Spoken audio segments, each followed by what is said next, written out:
ಪುಲ್ವಾಮಾದಲ್ಲಿ ಆದ ಅಟ್ಯಾಕ್ನಲ್ಲಿ ಸೈನಿಕರ ಶವದ ಮೇಲೆ ರಾಜಕೀಯ ಮಾಡಿ ಎಲೆಕ್ಷನ್ ಗೆದ್ರು. ಈಗ ರಾಮ ಭಕ್ತರ ಮೇಲೆ ಗೋದ್ರಾ ರೀತಿಯ ದಾಳಿ ಆಗತ್ತೆ. ಅವರ ಹೆಣದ ಮೇಲೆ ಎಲೆಕ್ಷನ್ ಅನ್ನ ಮಾಡ್ಲಿಕ್ಕೆ ಹೊರಟಿದೆ ಕೇಂದ್ರ ಬಿಜೆಪಿ. ಏನ್ ಹೇಳ್ತೀರಿ ಅಂತ ಹೇಳಿಕೆ? ಅಂದರೆ ಗೋದ್ರಾ ಹತ್ಯಾಕಾಂಡ ಮಾಡಲಿಕ್ಕೆ ನೀವು ಸಿದ್ಧತೆ ಮಾಡ್ಕೊಂಡಿದ್ದೀರಾ? ರಾಮ ಭಕ್ತರನ್ನು ಅರೆಸ್ಟ್ ಮಾಡೋದು ಒಂದು ಪೂರ್ವಯೋಜಿತ ಕೆಲಸ. ಈಗ ಗೋದ್ರಾ ರೂಪದ ಒಂದು ಹತ್ಯಾಕಾಂಡ ಆಗುತ್ತೆ ಅಂತೇಳಿ ನಿಮಗೇನು ಕನಸು ಬಿದ್ದಿತ್ತಾ? ಒಬ್ಬ ಸೆಂಟ್ರಲಲ್ಲಿ ಕೆಲಸ ಮಾಡೋದಂಥ ಒಬ್ಬ ನಾಯಕರು ಈ ಥರದ್ದೇನಾದ್ರು ಸುದ್ದಿ ಬಂದರೆ ಯಾರಿಗೆ ತಿಳಿಸ್ಬೇಕು? ನೀವು ಸಾರ್ವಜನಿಕವಾಗಿ ಹೇಳಿಕೆ ಕೊಡ್ಬೇಕಾದ್ರೆ ಯೋಚನೆ ಮಾಡಬೇಕಲ್ಲ. ನನ್ನ ಮನೆಯ ಸುತ್ತಮುತ್ತ ಒಂದು ಹೊಗೆ ಬಂದರೆ ಫೈರ್ ಇಂಜಿನಿಗೆ ಫೋನ್ ಮಾಡ್ತೀನಿ, ಹಿಂಗೆ ಹೊಗೆ ಬಂದಿದೆ ನೋಡಿ ಅಂತ. ಗೋದ್ರಾ ಮಾದರಿ ಹತ್ಯಾಕಾಂಡ ಆಗುತ್ತೆ ಅಂತ ನಿಮಗೆ ಗೊತ್ತಾಯಿತು? ಹಾಗಾದ್ರೆ ನೀವೇನಾದ್ರು ಇದರಲ್ಲಿ ಭಾಗಿಗಳಾಗಿದ್ದೀರಾ? ನೀವೇನಾದ್ರು ಇದರಲ್ಲಿ ಪೂರ್ವ ತಯಾರಿ ಸಭೆಗಳಲ್ಲಿ ಭಾಗವಹಿಸಿದ್ರಾ? ಗೋದ್ರಾ ಮಾದರಿ ಹತ್ಯಾಕಾಂಡ ಅಂದರೆ ಗೋದ್ರಾ ಹತ್ಯಾಕಾಂಡದಲ್ಲಿ ನಿಮ್ದೇನಾದ್ರು ಕೈವಾಡ ಇರ್ಬೋದೇನಾಗಾರೆ? ಅಂದರೆ ಈ ಅಟೆನ್ಷನನ್ನು ಬದಲಾಯಿಸಬೇಕು ಅನ್ನುವಂಥದ್ದು ಮತ್ತು ಭಯೋತ್ಪಾದಕ ಸಂಘಟನೆಗಳು ಭಯ ಮಾಡುವಲ್ಲಿಗೋಸ್ಕರ ಬೇರೆ ಬೇರೆ ಚಟುವಟಿಕೆಗಳನ್ನು ಮಾಡ್ತಾರಲ್ಲ, ಆ ರೀತಿ 22ನೇ ತಾರೀಕಿನ ಕಾರ್ಯಕ್ರಮಕ್ಕೆ ಖುಷಿಯಿಂದ ಭಾಗವಹಿಸೋದ್ರ ಬದಲು ಒಂದು ಭಯ ನಿರ್ಮಾಣ ಮಾಡುವಂಥ ಕಾರ್ಯ ಒಂದು ರಾಜಕೀಯ ಪಾರ್ಟಿ ಮಾಡೋದು, ಒಂದು ಸಂಘ ಸಂಸ್ಥೆಗಳು ಮಾಡೋದು ಬೇರೆ, ಒಂದು ಸರ್ಕಾರ ಮಾಡೋದು ಎಷ್ಟರ ಮಟ್ಟಿಗೆ ಸರಿ? ಸುನಿಲ್ ಕುಮಾರ್ ಅವರ 500 ವರ್ಷಗಳಿಂದ ನಡ್ಕೊಂಡು ಬಂದಿರುವಂಥ ಹೋರಾಟ ಇದು.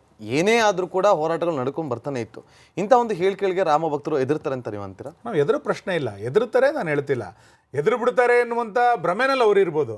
ನಾವು ಅಂಥ ಯಾವುದೇ ಇಷ್ಟು ದೊಡ್ಡ ಪ್ರಮಾಣದ ಶಕ್ತಿ ಇಲ್ಲದಂಥ ಸಂದರ್ಭದಲ್ಲೇ ಲಕ್ಷಾಂತರ ಜನ ಅಯೋಧ್ಯೆ ಕಾರ್ಯಸೇವೆಯಲ್ಲಿ ಭಾಗವಹಿಸಿದ್ವಿ. ಕಿಲೋಮೀಟರ್ಗಳೇ ನಡ್ಕೊಂಡು ಹೋಗಿದ್ವಿ, ರೈಲ್ ಇರಲಿಲ್ಲ, ಟ್ರೈನ್ ಇರಲಿಲ್ಲ, ಹಣ ಇರಲಿಲ್ಲ, ಯಾವುದೂ ಕೂಡ ಇರಲಿಲ್ಲ. ಆದರೆ ಇವತ್ತು ನಮ್ಮ ಸಂಘಟನಾ ಶಕ್ತಿ ದೊಡ್ಡ ಪ್ರಮಾಣದಲ್ಲಿದೆ, ಇವತ್ತು ಎದುರೋ ಪ್ರಶ್ನೆ ಇಲ್ಲ. ಆದರೆ ಕೇಸ್ಗಳನ್ನು ಹಾಕಿ ಎದುರಿಸ್ಬಿಡ್ತೀವಿ, ನಮ್ಮ ಸರ್ಕಾರ ಇದೆ ಅನ್ನುವಂಥ ಭ್ರಮೆ ಅವ್ರಿಗಿದೆಯಲ್ಲ, ಈ ಭ್ರಮೆಯಿಂದ ಹೊರಗೆ ಬನ್ನಿ ಅಂತ ಅಷ್ಟೇ. ಅಲ್ಲ, ಬಿಜೆಪಿ ಅವರಿಗೆ ನಮ್ದು 135 ಬಂದ್ಬಿಟ್ಟಿದೆ, ಅದನ್ನು ತಡ್ಕೊಳಕ್ ಆಗ್ತಿಲ್ಲ, ಹಾಗಾಗಿ ಸಣ್ಣ ಪುಟ್ಟ ವಿಚಾರಗಳನ್ನು ಕೂಡ ದೊಡ್ಡದಾಗಿ ಮಾಡ್ಕೊಂಡು ಹೋಗ್ತಾ ಇದೆ ಅಂತ. ಸಣ್ಣ ಪುಟ್ಟ ವಿಚಾರ ಯಾವುದನ್ನು ಸಣ್ಣ ಪುಟ್ಟ ವಿಚಾರ ಅಂತ ನೀವು ಕರಿತೀರಿ?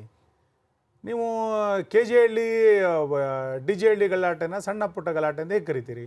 ಶಿವಮೊಗ್ಗ ಘಟನೆ ಆದಾಗ ಗೃಹ ಮಂತ್ರಿಗಳೇ ಇದೊಂದು ಸಣ್ಣ ಘಟನೆ ಅಂತ ಅಂದ್ಬಿಟ್ರು. ಹಾಗಾದ್ರೆ ಕಾಂಗ್ರೆಸ್ಸಿಗೆ ಯಾವ್ದು ಸಣ್ಣದು ಯಾವ್ದು ದೊಡ್ಡದು ನಂಗೆ ಅರ್ಥ ಆಗ್ತಿಲ್ಲ. ಯಾವ್ದು ಸಣ್ಣದು ಯಾವ್ದು ದೊಡ್ಡದು ಅವರೇ ಅದನ್ನ ಸ್ಪಷ್ಟೀಕರಿಸಬೇಕು. ಇದು ಸಣ್ಣದು ಇದು ದೊಡ್ಡದು ಅಂತಂದ್ರೆ ನಾವು ಯೋಚನೆ ಮಾಡಿ. ಆಂಜನೇಯ ಅವರು ಹೇಳ್ತಾರೆ, ಅಯೋಧ್ಯೆಯಲ್ಲಿರೋದು ಬಿಜೆಪಿಯ ಮಂದಿರ, ನಾವಲ್ಲಿ ಹೋಗಿ ಪೂಜೆ ಮಾಡೋ ಅವಶ್ಯಕತೆ ಇಲ್ಲ. BK ಹರಿಪ್ರಸಾದ್ ಅವರು ಹೇಳ್ತಾರೆ, ಅಲ್ಲಿ ಆಗ್ತಾ ಇರೋದು ಧಾರ್ಮಿಕ ಕಾರ್ಯ ಅಲ್ಲ, ರಾಜಕೀಯ ಕಾರ್ಯ. ಅವರು ರಾಮ ಮಂದಿರಕ್ಕೆ ಬಂದು ಪೂಜೆ ಸಲ್ಲಿಸಬೇಕು ಬೇಡವೋ ಅನ್ನೋದು ಅವ್ರ ನಿಲುವಿಗೆ ಬಿಟ್ಟಿದ್ದು. ಆದರೆ ಈ ದೇಶದ ಕೋಟ್ಯಾಂತರ ಜನ ಪೀಳಿಗೆಯಿಂದ ಪೀಳಿಗೆಗೆ, ಯಾವುದೋ ಒಂದು ವರ್ಷದ್ದು ಅಂತಲ್ಲ, ಪೀಳಿಗೆಯಿಂದ ಪೀಳಿಗೆಗೆ ಅಯೋಧ್ಯೆಯಲ್ಲಿ ಒಂದು ಭವ್ಯ ರಾಮ ಮಂದಿರ ನಿರ್ಮಾಣ ಆಗಬೇಕು ಅಂತ ಕನಸು. ರಾಮ ಮಂದಿರದ ಹೋರಾಟ ಆಗಬೇಕು ಅಂತ 1500ರಿಂದ ಏನು ಹೋರಾಟ ಪ್ರಾರಂಭ ಆಗಿದೆ, ಅವ್ರಿಗೆ ಯಾರಿಗೂ ಕೂಡ ಈ ಪುಣ್ಯದ ಕೆಲಸ ಇವತ್ತು ಕಣ್ಮುಂದೆ ಕಾಣ್ತಿಲ್ಲ. ಅವರೆಲ್ಲ ಬಲಿದಾನ ಮಾಡಾಗಿದೆ. ಪುಣ್ಯ ಸಿಕ್ಕಿರೋದು ನಮಗೆ, ಆ ರಾಮ ಮಂದಿರವನ್ನು ನೋಡುವಂಥ ಪುಣ್ಯ ನಮಗೆ ಸಿಕ್ಕಿದೆ. ಇದನ್ನು ನಾನು ರಾಮಭಕ್ತನಾಗಿ ಅಲ್ಲಿಗೆ ಹೋಗ್ತೇನೆ ಅನ್ನುವಂಥದ್ದು ಅವರವರ ನಿಲುವಿಗೆ ಬಿಟ್ಟಿದ್ದು. ಅದ್ರ ವಿರೋಧ ಯಾಕೆ ಮಾಡ್ತೀರಿ? ಅಲ್ಲ, ಈಗ ಅಲ್ಲಿ ರಾಮ ಇದೆ, ಇಲ್ಲಿರೋ ರಾಮ ಮಂದಿರನೂ ಇದೆ, ಇಲ್ಲೋದ್ರೆ ವರ ಕೊಡಲ್ಲ. ರಾಮನ ಬಗ್ಗೆನೇ ಗೌರವ ಇಲ್ದಿದ್ದಂಥವ್ರು ರಾಮ ಮಂದಿರದ ಬಗ್ಗೆ ಇನ್ನೇನು ಗೌರವ ಸಲ್ಲಿಸ್ಲಿಕ್ಕೆ ಸಾಧ್ಯ ಆಗುತ್ತೆ? ನಾವು ಗಾಂಧೀಜಿಯವ್ರು ಏನು ಹೇಳಿದರು? ಸ್ವಾತಂತ್ರ್ಯ ಬಂದ ನಂತರ ರಾಮರಾಜ್ಯ ನಿರ್ಮಾಣ ಆಗಬೇಕು ಅಂತ. ರಾಮರಾಜ್ಯ ಅಂತಂದರೆ BJP ರಾಜ್ಯ ಅಂತ ಅರ್ಥ ಅಲ್ಲ. ಈ ಸಮಾಜದಲ್ಲಿ ಒಂದು ಭಯಭೀ ಇಲ್ಲದಂಥ ಒಂದು ಸಮಾಜ ನಿರ್ಮಾಣ ಆಗಬೇಕು. ಹೆಣ್ಣು ಮಕ್ಕಳು ರಾತ್ರಿ 12 ಗಂಟೆಗೆ ಓಡಾಡುವಂಥ ಸಮಾಜ ನಿರ್ಮಾಣ ಆಗಬೇಕು.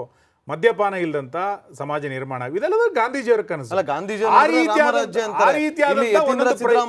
ಆ ರೀತಿಯಾದಂಥ ಒಂದೊಂದು ಪ್ರಯತ್ನಗಳಿಗೆ ನಾವು ಹೆಜ್ಜೆಯನ್ನು ಇಡ್ತಾ ಇದ್ದೀವಿ. ಯತೀಂದ್ರ ಹೇಳಿಕೆ ಕೊಟ್ಟಿದ್ದಾರೆ, ಇನ್ನೊಬ್ರು ಹೇಳಿಕೆ ಕೊಟ್ಟಿದ್ದಾರೆ ಅನ್ನುವ ಕಾರಣಕ್ಕೋಸ್ಕರ ವ್ಯತ್ಯಾಸ ಆಗೋದಿಲ್ಲ. ಆದರೆ ನನಗನ್ಸುತ್ತೆ, ನಾವು ಇದನ್ನು ಹಿಂದೂ ರಾಷ್ಟ್ರ ಮಾಡ್ಲಿಕ್ಕೆ ಕೊಟ್ಟರೋರಲ್ಲ, ಇದು ಹಿಂದೂ ರಾಷ್ಟ್ರನೇ, ಇದರಲ್ಲೇನು ಬದಲಾವಣೆ ಇಲ್ಲ. ಇನ್ಯಾರೋ ಹೇಳಿದ ತಕ್ಷಣ ಹಿಂದೂ ರಾಷ್ಟ್ರ ಬದಲಾಗ್ಲಿಕ್ಕೆ ಸಾಧ್ಯ ಇಲ್ಲ. ಇದು ಹಿಂದೂ ರಾಷ್ಟ್ರನೇ. ನಮ್ಮ ಕನಸಿದ್ದೇನು? ನಮ್ಮ ಪೂರ್ವಜರ ಕಲ್ಪನೆ ಏನು? ಮೊದಲಿನ ಭಾರತ ಎಲ್ಲಿಂದ ಎಲ್ಲಿ ತನಕ, ನೀವು ಅಫ್ಘಾನಿಸ್ತಾನದಿಂದ ಹಿಡಿದು ಶ್ರೀಲಂಕಾದಿಂದ ಹಿಡಿದು ಈ ಕಡೆ ಪಾಕಿಸ್ತಾನದ ತನಕವೂ ಕೂಡ ಎಲ್ಲದೂ ಭಾರತದ ಭೌಗೋಳಿಕ ಪ್ರದೇಶಕ್ಕೆ ಒಳಗಾಗಿತ್ತು. ಇವತ್ತೆಲ್ಲ ನಾಳೆ ಅದೆಲ್ಲದೂ ಕೂಡ ಮತ್ತೆ ನಮ್ಮ ಜೊತೆ ಸೇರಬೇಕು ಅಂತ ಅಪೇಕ್ಷೆಯನ್ನು ಪಡ್ತಾ ಇರುವಂಥವ್ರು.